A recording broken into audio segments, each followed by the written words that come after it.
नमस्कार, स्वागत है आपका द न्यूज़ लॉन्चर पर। मैं हूं अशोक वानखड़े। लेकर आया हूं आपका अपना कार्यक्रम द एक्स-रे। एक खबर कि देश भर के छात्र रस्ते पर,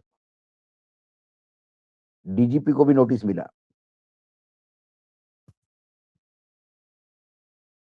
तो मुझे लगा क्यों, किस बात पे? सेंगर को लेके वैसे ही पूरे देश में अफरा-तफरी का माहौल है।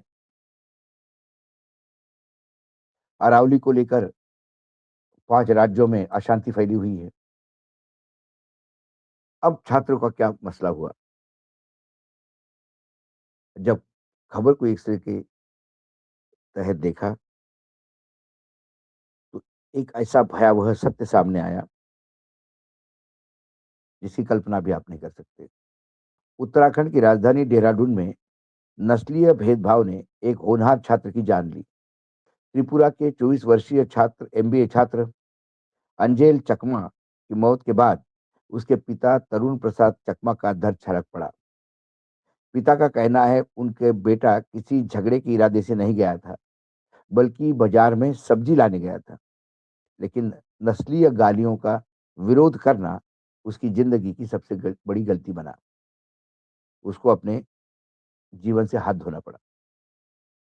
उनके पिता का कहना है कि मेरा बेटा बाजार सब्जी लेने गया था।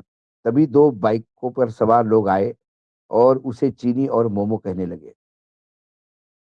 मेरा बेटा जो अपने छोटे भाई के साथ था, उसने इसका विरोध करा, करते हुए कहा कि हम भारतीय हैं, हमें इस तरह क्यों बोला जा रहा है?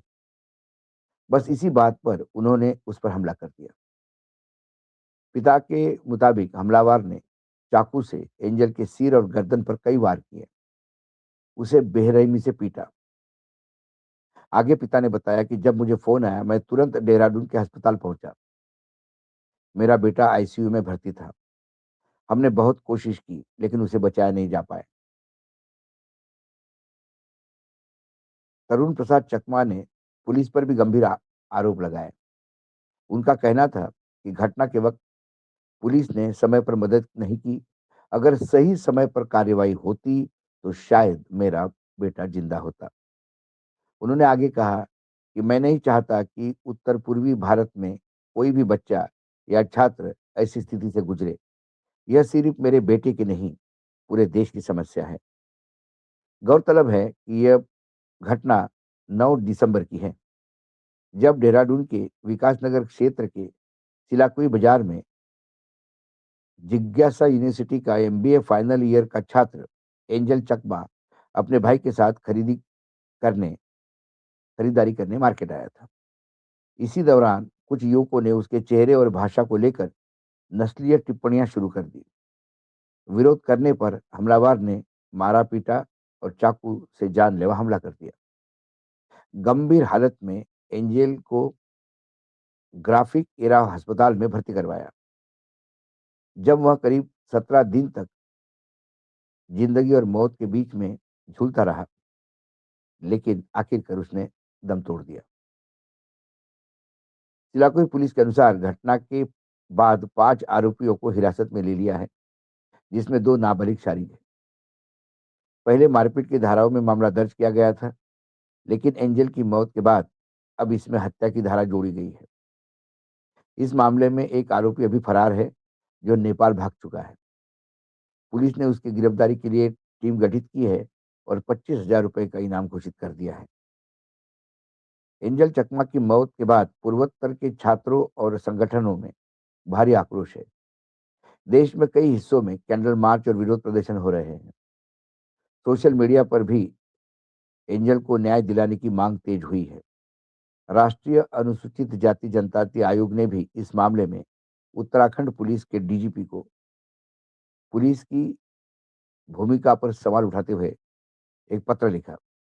आयोग के हस्तक्षेप करने के बाद ही मामले में हत्या की धारा जोड़ी गई।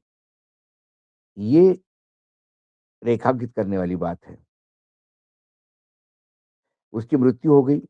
मृत्यु के बाद पुलिस ने तब हत्या की धारा जोड़ी, जब आयोग ने डीजीपी को पत्र लिखा। सोशल मीडिया पे जो अलग-अलग कुछ आप यहाँ देख सकते हैं, जो एक्स पे ट्वीट आए हैं। Today as a people from Tripura, ये त्रिपुरा के एक व्यक्ति का ट्वीट है। Today as people from Tripura, we should come out in protest against the brutal murder of Angel Chakma. What happened to him could have happened to any one of us. This has to stop, and we can't accept being treated as a second class citizen just because we belong to Northeast. We seek justice. एक NSUI का है, जो national student union of India, Congress की अ, विद्यार्थियों के लिए जो उनका एक ब्रांच है उसकी। Angel Chakma, a 24-year-old MBA student from Tripura, was in Dehradun for his studies. While buying groceries with his brother, he was racially abused. When he objected, he was brutally stabbed and later succumbed to his injuries. Make no mistake, this is a murder. NSU strongly condemn this hate crime and demand strict action against discrimination based on identity, state, and caste. Must act decisively and ensure justice. एक तरफ Bangladesh chicken neck के नाम पर north east को अलग कर साथ जोड़ना चाहता है। दूसरी तरफ नॉर्थ ईस्ट के कुछ भूभाग पर चाइना अपना अधिकार बताता है। नॉर्थ ईस्ट के अनरेस्ट को काफी सरकारों ने बहुत प्रयासों के बाद वहां शांति स्थापित करने का प्रयास किया। यदि ऐसा ही चलता रहा तो क्या नॉर्थ ईस्ट भारत से अलग होगा? क्या भारत विभाजन की ओर जाएगा? और ये पहली बार नहीं हुआ, कई बार हुआ है। जब पहलगाम हुआ तो जम्मू कश्मीर के जो बच्चे पढ़ रहे थे, कुछ चंडीगढ़ में, कुछ देहरादून में, तब आरोप लगा, उनको हमले किए गए, उनको ये बोला गया कि इनको यहाँ पढ़ने मत दो, इनको यहाँ से भगाओ। फिर जम्मू कश्मीर भारत को क्यों चाहिए यदि वहाँ के लोग ही नहीं चाहिए तो? नॉर्थ ईस्ट हमको क्यों चाहिए यदि हमें नॉर्थ ईस्ट के लोग ही नहीं चाहिए तो? और ये हुड़दंगी किसके प्रोटेक्शन में काम करते हैं? ये 2014 के बाद ही लोगों के पास इतना कैसी खुला हाथ मिल गया कि पुलिस का किसी को भय नहीं। कोई धर्म के नाम पे, कोई राज्य के नाम पे, कोई भाषा के नाम पे कैसे किसी की हत्या कर सकता है? क्या इससे भारत की छवि, विश्व में जब राहुल गांधी कुछ बोल के आते हैं तो सारे भाजपाई चिल्लाने लगते हैं कि भारत विश्व गुरु बन रहा है और ये छवि खराब कर रहा है। सवाल ये है कि विश्व गुरु बनने का यही प्रोसेस है क्या? और ये चलता रहा तो लाखों छात्र जो बाहर है विदेशों में, भारतीय छात्र, उनकी सुरक्षा को लेके क्या? क्या इसकी गूंज बाहर नहीं उठेगी? क्रिसमस में हुए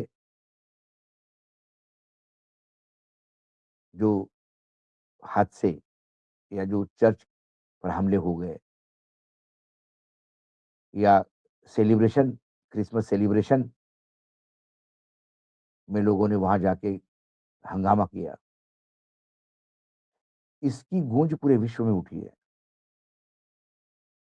कई देश भारत को जवाब मांग रहे हैं। सवाल है कि क्या ये नरेंद्र मोदी के भस्मासुर नरेंद्र मोदी जी के भी कंट्रोल के बाहर चले गए। और यदि ऐसा है, तो फिर सुरक्षा में हर भारतीयों को क्या आत्मनिर्भर होना पड़ेगा? ये मारने वाले कौन थे जिनको प्रोटेक्ट करने के लिए हत्या की धारा तक नहीं लगा रही थी पुलिस? दिल्ली से जब आयोग ने पत्र लिखा उसके बाद ही हत्या की धारा लगी। कुल मिला के देश के हालात बहुत ही विकट है और ये सत्ताधीशों को सोचना चाहिए। मात्र चुनाव जीतने के लिए या किसी एक धर्म विशिष्ट लोगों को कंसोलिडेट करने के लिए क्या राजनीति इस इतने निचले स्तर पे ले जाओगे? जब देश ही नहीं रहेगा तो फिर सत्ता किस पे करोगे? मैं एक्स-रे से देखता हूँ तो कई सवाल इसमें दिखाई देते हैं।